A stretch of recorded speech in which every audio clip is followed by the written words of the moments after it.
after elections, just looking at, you know, how this is tied to different entities in our country. And right now we look at how entertainment is tied to elections in terms of peace, you know, propagating the peace message. This is what you're set to converse with my guest and wako hapa, music artist. Should I say artist, music artist? Yeah, Zote ziko sawa. Yeah. To my immediate right, that is Felix Ayoga. Is it? Yeah.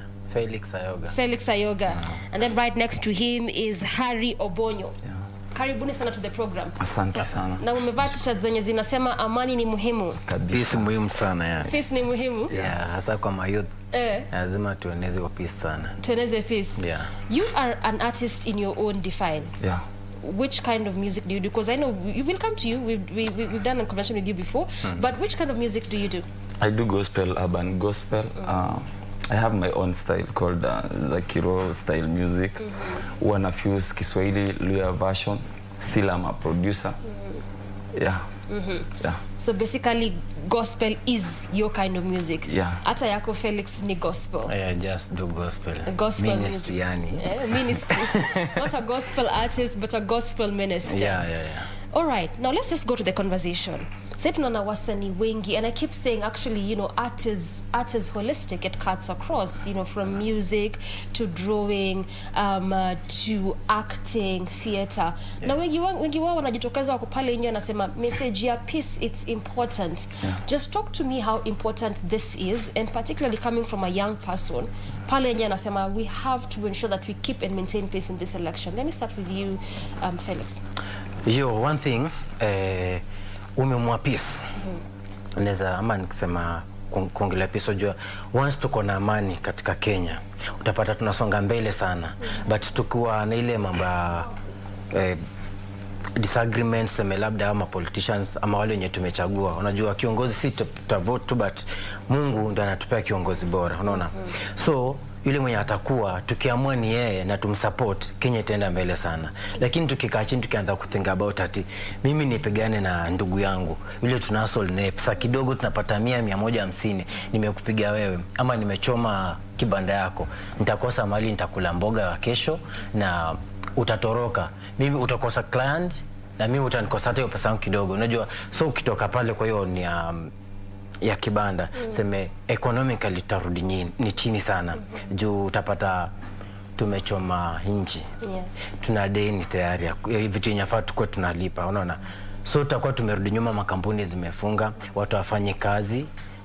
Yani tutakuwa economically tutakuwa tumeenda tu chini sana. So that's why tumekuja kama maboys tukasema ama vijana wadogo to preach to peace na tushikane, tufanye kazi, ile kiongozi atakuwa Mungu akisema ndo huyu, tushikane naye tumsupport. Yani kila kitu kitakuwa sawa na Kenya itasonga mbele sana.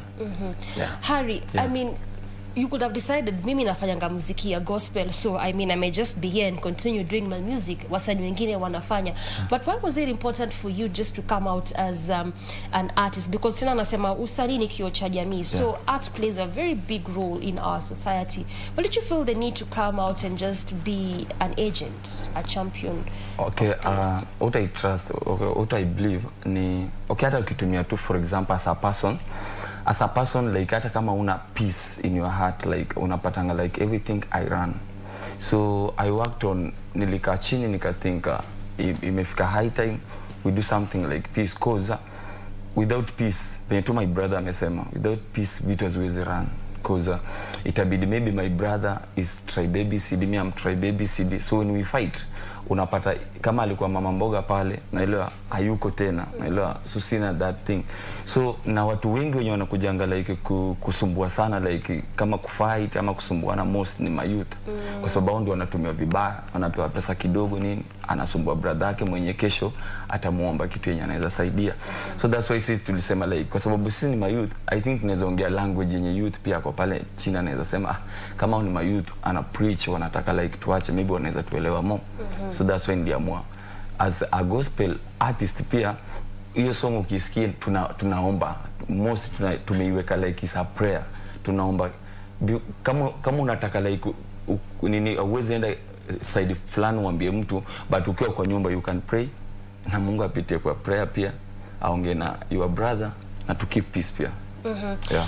Felix, I mean, and we will come to, you know, the youths as we momentarily continue this conversation, but let me come to you, Felix. Tuambie tu, yes, we understand the whole idea of what you guys are doing, because as I said, wasanii wengi wanafanya, you know, peace initiatives hapa nje. Yeah. But concept ilianza vipi, given the fact that mpaka sasa mko na branded, you know, kind of clothing, t-shirts, and even in that song you people, all of you actually are branded. Felix, tuambie more about how the initiative just came about. Song wajua mostly tuna, because the song is 3 weeks old, is it? Ngoma tulika, okay, nilikuwa ni nini, rafiki yangu hapa Iniesta alinipigia simu, is a producer, ndio ako behind the song. Akaniambia idea ni yeye. Akaniambia Sule, what can we do? Nikamwambia election ndio hii, tuko na machine, tunaweza fanya ngoma ya peace. So akaniambia we can plan a day to meet studio, at least tuongee na wasanii wengine tuna work nao, wakam studio, at least can have an idea, then put something on the paper, have to release. So then we had to plan for a day. Nikafika studio, nikapata ameonda kitu kidogo, tu chords, tukajaza, nikaeka chorus, tukawa tumeshikana wasanii wengi. So tulikuwa wengi, wasanii kadha studio ya tulifanya nao. So tukawa tunathink about, tunajua peace, idea yetu ilikuwa all about peace. So tukasema tukifanya ngoma ya peace, ama tuseme tukifanya ngoma tunajibamba, itakuwa na hii situation ya peace itakuwa na sense vile. So tukakuja pamoja, tukashare ideas. Tukaamua tufanye tu audio ama tufanye mpaka na video. Tukasema video inaweza kuwa more better, at least tunaweza enda mahali hasa naweza tuona, unaona. So nikaongea na studio ya shoot, after kufanya audio tukaamua tujibrand sio wenyewe, tukangana, then tukaamua kufanya video. Producer, hii si kitu rahisi kufanya. Just listening to what Felix anasema, I mean, clearly looks like a lot went into this. And also, you know, you'll be telling us if at all kuna in different places where you're going in terms of championing for peace, ama tu ni pale as long as you release the song and that's it. But talk to us also about how the budgeting went to this, because again, we'll play this video na Wakenya wataona, by the way, iko kwa kitu rahisi kufanya. I mean, the work that has gone here just to ensure that the message is out there. Talk to us about the process, the budgeting, how all this went into mpaka tuko na sasa the final product. Okay, me ni producer, but for as an artist, venye nilikuja kuwa producer, nilikuwa natafuta kitu something inaweza kuwa na impact pia, not all about peace, but sit na kuanga is like a group pia, inaitwa Generation Good Forever. You were actually a group, eh? Yeah, okay. GGF. So tunafanya awareness za drugs, tunafanya the charity events pia. So this time nika feel because ni time ya election, hatuwezi fanyia ati politician song, hiyo ni one side.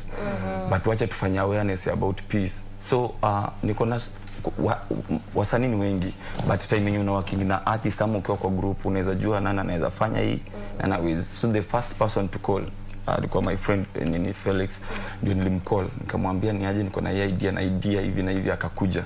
So tuka create idea, sketch, tukaita the other artist, tukafanya. So tukapanga okay, for me nilikuwa nataka tufanye audio kwa sababu tulikuwa na siku kidogo sana. But yeye akaniambia hapana, tunaweza combine tufanye hadi video. So yeye ufanya kwa film brand, huwa ina shoot ma videos. So akaniambia wacha tu record the audio, then sasa tutafute venye tunaweza shoot. That's why tulikama up na idea. Okay, hizi kuwa rahisi kwa sababu pia unajua mkiwa group kuna wale lazima msumbuane kidogo, but vizuri kila mtu alikuwa anaipata in a positive way. So ilikuwa so rahisi sana ku coordinate between us. So unasema that also in this group you are also out there just creating awareness, prevention, substance abuse. I know pia matters group end violence in a feature pale. Talk to us about the kind of awareness you do and which areas do you really take? Okay, we do most drug kwa sababu mimi nimelelewa sana side za Gashie. Kwa side ya Kiambu. So nimegrow nikiona my youth. Most my youth wanakuja wanapotea drugs, ama mtu alikuwa na talent but ameingia kwa drugs anakuja anapotea hivyo. So nikigrow nilikuwa naomba one time nikifika level yenye ninaweza kukuwa na creative events, mimi ufanya ma open air hizi. Naweza fanya open air, tunatafuta wase, kuna maboys wenye walikuwa wanafanya drugs, so tunawa approach as a group pia.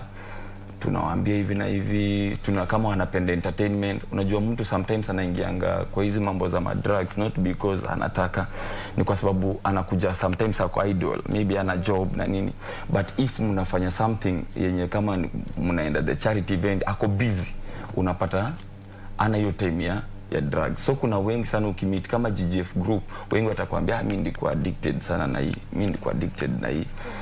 So I think not all about us, but najuanga God ndiye amepitia tu kwa that vision, ndio inasaidia, but mostly tunafanya hizo ma open airs, tunafanya Gashie, tunaenda Rwaka, tunafanya Roysambu, yani tunazunguka tu penye tumefeel tunaweza. So ile finance yenye tuko nayo kidogo, kama inaweza tufikisha place huko tutaenda. Yeah, but sasa kwa sababu hatujagrow sana, hatujaenda so many places, but God akifungua tutajaribu kucover Nairobi, ndio tujaribu kwenda nje ya Nairobi sasa. Yeah. So ideally kuna plans to expand boards. Yeah. Well said. Now, I mean, Felix, just borrowing also from what Harry is saying in terms of akiongelea, particularly when it comes to substance abuse, the young people all oftentimes wako vulnerable, wengi pia wako pale idle. Ukiangalia the 2019 census, which was released in 2020, the report indicates that 5.3 million, Kenyans youth bado wako jobless out of the possible 13.7. Na sasa wakati wa election tunasema tena again, these young people are still vulnerable. A lot of these issues there, it's tied down to matters of employment, unemployment. Mtazamo wako ni upi? Kitu naweza sema ama kwambia mayouth enyewe, unajua hakuna politician atakuja kupe job ama akupe food. What you do venye washa promise but hata unajua mtu anaweza kupromise lakini hata fulfill. Unajua mwanadamu si Mungu, unaona. What you are supposed to do, hii drug hii kitu inafanya ati wewe unakuwa na offset mind. Drug mbona uendelee kutumia? Achana drug, try ku hustle, fanya anything yenye inaweza keep busy, unaona. So politician akikwambia nitakuletea food ama nitachimba nini, nitafanya nini, hiyo yani ni kitu ya maybe vision 2030. Yeah, so kitu mimi naweza advise my youth, anything that you are doing, stay focused, fanya kazi ya mkono. Wakati watu wanafanya mjengo na bado wanaishi vizuri, unaona. So just hustle na ufanye UTBD yani. Siji contradict na maana politician asikudanganya hata kufanya kitu fulani. Just work on your own, kila kitu kitakuwa poa. But wanasema kazi tumetafuta na hatupati. So the only thing imebaki ni nikipatwa hii 200 100, that's what I'll use, because at the end of the day people will still say, not that I'm propagating for that, because I mean I'm totally against it, but then watakwambia nitaenda kukula nini, kazi nimetafuta nimekosa. So is there really a solution for this? You know why I ask that is because every particularly election period, youths huwa miss kwa wale wenye either they are propagating violence. At least we have those that are really out here championing for peace like you are doing. But when you look at even the category of those that are really propagating violence, majority in young people. But kitu naweza sema, najua mtafutaji achoki. Niko 100% sure ukiamka asubuhi one week ukitafuta utakosa one way. Au utakosa mtu mmoja. Ukililia watu kama 5 ama 10, kuna mtu mmoja atakuunderstand. Pia wajua Mungu hata ana-intervene, unaona. Ukiweka Mungu tu mbele na kila kitu kitakopoa. Yaani try, amka asubuhi, nenda ungangane, uliza. Unajua ukiuliza hapo, kutoka hapo mtu atakupea hope. Unajua kuna time unaweza tembea umetembea una feel umechoka. Unajua ile time una feel umefika mwisho, hapo ndio God anaanza kufunga njia zake, unaona. So just keep on pressing, tafuta. Useme ati hakuna kitu inaweza, hapana. Wewe ukichoka juu umepata. I'm 100% sure hata kama youth anasema watumika tu kufanya ni ile tu msana kuanga ako misleaded na kitu fulani yenye hizo drugs. But okay, stay to focus, utafute mazee. Sioni kama inaweza kuwa ile that difficult. God mimi nakuanga na imani God will provide. Yeah. So it still runs down to drugs, substance abuse. Naona hata Harry ana agree, it still runs down to drugs. I think mnaweza add hapo kitu mimi naweza jua. Obviously lazima pia uandikwe. Najua ukikuwa na ile mind lazima niandikwe, hiyo ndio inapoteza pia. Kuna so many things unaweza fanya. Not lazima uwe na much capital ndio maybe want something ya kufanya. Kuna majob. hata watu tunaonanga like maybe for example wanauza kwa group, tuko na wase hata pia wanauza hizi mayai na nini. Si expensive. So hawajakaa tu ati ni muziki peke yake ama ni art peke yake. Lazima tutafute, unajua hata kama ni muziki inataka pesa na pia tunataka kustay na nini, so lazima tuko na something pia yenye itafanya pia msakisha toka kwa drugs au utatembea tu na yeye na anarudi analala njaa. So lazima kuna something yenye itamkeep. So ukiangalia like kuna business hata ukiona 2000 utaanza ile kidogo, bora tu jioni ikifika unapata 50 kidogo yenye inaingia kwa mfuko important. But sasa ukikuwa na ile mind lazima niandikwe, unaona. Sasa hii jobs haziko mob. So ni poa sana na venye tumekuwa kwa corona imefunza watu wengi sana. So sometimes ukiwa youth unathink sana like think too about hapo pia. So unasema there's actually more that young people can do, ndo wasitumike vibaya vile ambavyo wanatumika, particularly wakati wa elections wa masaa kama saa hizi, that they need to think outside the box. So kuna kitu umesema that si lazima mtu akae kwa job ya kuandikwa. So in your perspective, do you think that it's actually a mind issue? As in, most of this, because I mean, actually, but this convo will revolve around, you know, young people, because like we said, they're the most vulnerable in this election period, and you're here championing for peace. So do you think it's a mind issue that most young people have, that mimi kama nimeenda kampo, nimeenda shule na sijaandikwa, then I'll just wait, and then while you're waiting, unakuwa inducted to some of these things that we keep talking about here? Yeah, of course. Wacha ni put in this way. Wacha nirudi kwa artist kidogo. Artist ni ule mtu mwenye maybe jini kishasonga kidogo, kuna vitu ana feel nikifanya mtaa atasema manze. The same to people. Siwezi fanya business. Watu wataniona hapo, unajua mimi nimeunda brand na nini, unaelewa. But sasa unajua brand without money si brand, unaelewa. So kitu inakuanga like the same watu wameenda pia campus. Wengine wanakuanga kuna wale wanajituma wa mind, wanajuanga dia itafika. But kuna wale wenye wanasema nimeingia campus watu watanionaje. But sasa huwezi kaa hapo kwa sababu miaka pia inasonga, unaelewa. So but ukifanya kitu itakusaidia a step, kwa sababu ni kama ukiingia kwa gospel part. Uwezi tuambia Mungu like bless me una get na umeka. Lazima God akupate ukiwa ina relay, yani yenye uko in that process ya kutafuta kitu ndio a bless. Akikupata kama usha give up, akikubless utajua, utakuwa unasema connection inasaidia. Kumbe uliomba time fulani ukaenda astray, amekubless, una feel ni connection. But akikupatia ukiwa still in that relay ya kuomba, utajua maombi nimeomba ndio imehappen. So the same pia ni hivyo tu venye sasa youth wako. Kuna wale wana feel mimi nataka youth anataka endeshe Range Rover na hata hakuna step anafanya yenye itampatia. So politician akikuja aseme hata chukueni 50,000 yako very fast kuchukua. Kwa sababu anaona ni haraka. Okay, well said. So again, let me come to you, Felix. Then do you think politicians are also to blame? You know why? Is because just juicy, the interior CS said that ukiangalia the 200s and 100s are missing. Na wanasema ati wanasiasa wamechukua hizi pesa wanapeleka pale kwa campaign, wanapatia vijana. The other day IBC had actually capped the amount that politicians need to be spending on the campaign trail, but that was shut down by MPs in the National Assembly. So then it gave them a lifeline. Use whatever you want to use. Kama ni mabilioni milioni, just use it. So then again, it also makes young people kuwa vulnerable, as you're saying. Akikuja kupatia kama 50,000 ni quick money, hujafanyia kazi, unachukua very fast. Are they also to blame, politicians? Ama as a young person wewe pia kuna msimamo wa kusema mimi sitachukua? Which way does it go? Kwanza ama politician kitu wanafanya, wanaendanga zile places zenye wanajua watu wenye wako pale most hustlers. So anaona akikupa do, unajua mtu akipata pesa ushamcontrol.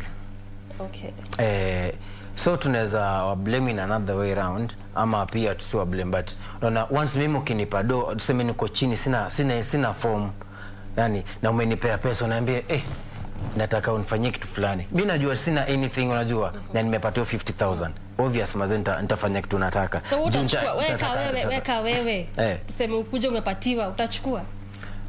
Kama mimi utachukua wewe? Mimi na mimi okay mimi mse napenda kuwako my own, unaona.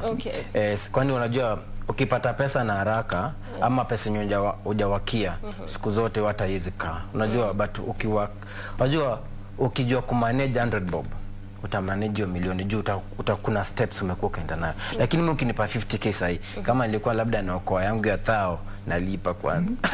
Nilikuwa na shida fulani, so mimi naweza sema ma politician hata kugawa do mimi siwezi ona kama ni solution sana ati utapata kura ama nini. Okay. Yeah, hiyo omba tu kura in a peaceful way at least my youth. Unajua ukipea youth, ukiambia youth mimi naomba kura yako, sina kitu but nikifika pale tutasaidiana. Unajua politician anaweza kukumbuka but politician akikuja hapa akupe 50k amebuy vote yako, huyu akienda anaenda kulipa hiyo do. So there's no way. Yeah. So wanasiasa waende tu waombe kura polepole. Wakuje tu waombe kura, tutawapea wauze sera vizuri. Wauze sera vizuri. Yeah, cha muhimu ni sera. They are saying that this election is now has become an issue based. Watu wana focus on the issues as opposed to ethnic as it were. Yeah. But let me come to you, Harry, even as you wind down this conversation, still on the same point. Wanasiasa wako to blame. Ama we can still say, as a young person, the politician X can come and give you, is it 1,000, 500 bob, 100 bob, na useme mimi kama kijana sitachukua, nimekataa tu. Okay, for me mimi naweza sema hivi, like politician akikuja hapa na get anipatie do, mimi siwezi kudanganya, nitachukua. But unajua siku ya voting nitachukua kwa sababu ashanipatia. Kama honest.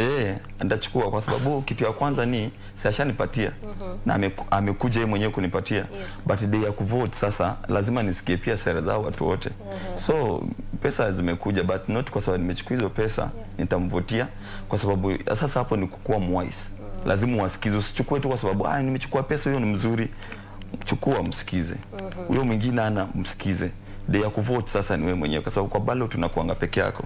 Na hilo hawezi kuja na hizo 50. Hata ukikataa si ataenda nazo. So ni kukua tu mwise time yenye una vote. Place important sana ni time una vote. Okay. Ni kukua mwise. Na penye una vote na penye manifesto ya mtu venye alisema. Hiyo ndio una work on. Yeah, but hizi pesa kwenda kufightia hizo pesa ndio vibaya. But kama amekuletea so chukua ndo jijenge nazo baada ya kuvote kwa wise. Zile pesa zisikuchanganye pia. Yeah. You know why I was asking about that money issues because venye tu umeisema wakati wanakuja na hizi pesa wale ambao huwa wanapeana, we always see violence. Watu wanapigananga pale wanataka kuchukua pesa ya mwanasiasa. Wengine they even end up killing each other, injuring each other. So ni muhimu tujue it lies squarely with who the responsibility. Wewe ukipata utachukua ama wanasiasa tu kuja uze sera na tumalizie hapo. If it's all about fighting for kufightia pesa. Because we witnessed that. We have, haven't we? Mwanasiasa hizi kuja mahali uko peke yako. Kitu ya kwanza anataka mahali kuna crowd. Unajua sometimes the politicians wanafanyanga like maybe wanajua my youth wako place, we can meet, tuongee na nini, mnataka nini, nimewaletea pesa, ninaweza nini. Unaona, for example like my hiyo group yetu ni GGF, politician amesema na to meet. Wacha niwapatia 100,000 naelewa. But naomba mnivotie, tutamsikiza. But hizo 100 tutachukua kwa sababu by the end of the day tunataka mapie system za kufanyia awareness zetu. So tutazichukua but pia sisi tukibaki, that's why nimesema ni about time yenye una vote. Kukua tu mwise. Tutamsikiza, atupatie hizo pesa zake tuone hizo manifesto yake iweze. But kwa sahizi pesa tunataka the pia ya kufanya awareness tuko nayo. So day tutavote hata kuja sema ulinipigia kura kweli hata jua. Naelewa. But by the end of the day see ati tutoke kama mayouth tunaenda for pesa like tunaanza kufight. You see right? Yeah. Well said. And mwisho siku what you're saying is that ni muhimu, as you're saying, vote wisely, use wisdom and keep peace alive. Sindio? We can all agree on that. And a good place to end this conversation. Asanteni sana for coming and just talking to us about the initiative that you're doing out there, particularly also for the young people, which is a very good initiative. Thank you. Good job. I have been speaking to Felix Ayoga to my immediate right, as well as Harry Obonyo, who are both gospel artists, but just given the kind of environment we are in as a country, they have been out there championing for peace and ensuring we vote in a very peaceful environment, particularly as young people. Good place to end this conversation, but Good Morning Kenya still continues after this break.